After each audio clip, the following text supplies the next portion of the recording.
Farming Simulator Signature Edition is now live on the Nintendo Switch 2, and in this video we take a closer look at what we get and what we don't. These are my first impressions of the game, and it's clear right from the start that this version differs quite a lot from FS25, even though many things still feel familiar. After all, the game is based on FS25, so let's take a look at the obvious differences and what has been changed. Feel free to subscribe to my channel, and don't forget to give the video a thumbs up. Let's go!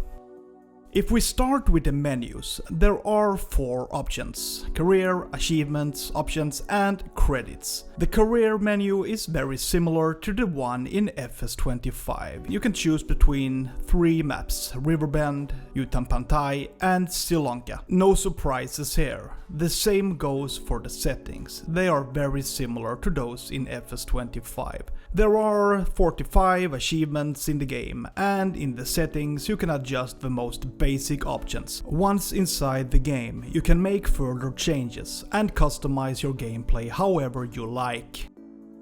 The observant viewer may have already noticed something important, something that I personally consider absolutely essential to the game. There is no option for mods. This means we're currently playing completely without any mods, which makes me wonder if this will ever become part of the game.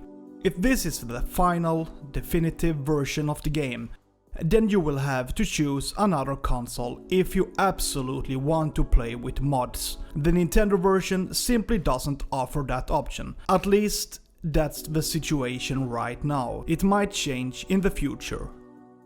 Once you're in the game, it quickly becomes clear that this version demands quite a lot from the Switch. Without having done any proper frame rate tests, I can still see with the naked eye that the frame rate drops occasionally. However, I want to point out that it's still acceptable, and I don't think it will ruin the overall experience. The trees' level of detail is also extremely noticeable. From a distance you can clearly see that they have lower resolution and fewer details. But as you get closer, they suddenly switch with a snap and look much better. So take a look at these images and observe the trees.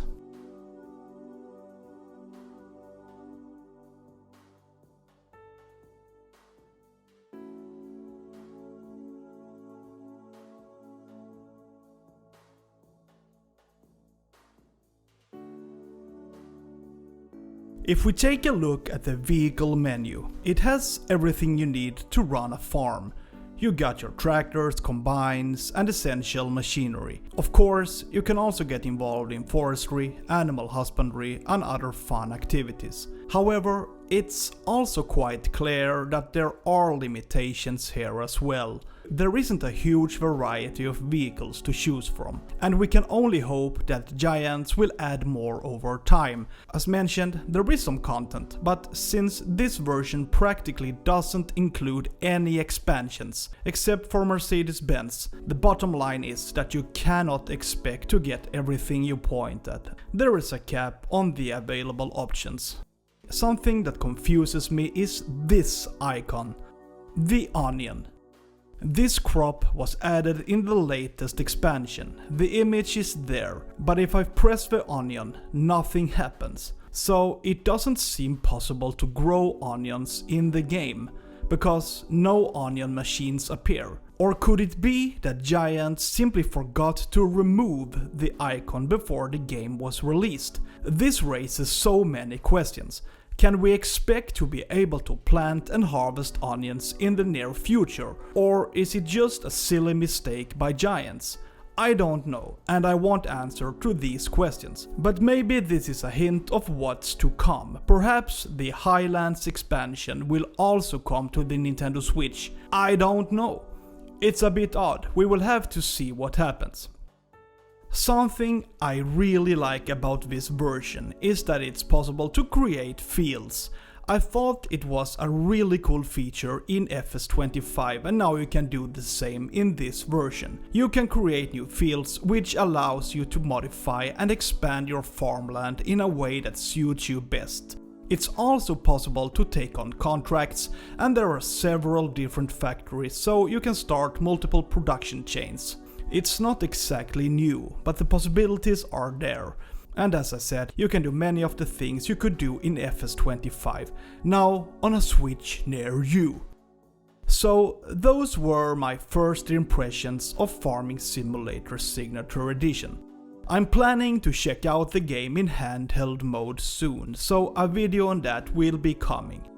But overall, I can say that this version of Farming Simulator runs fairly smoothly.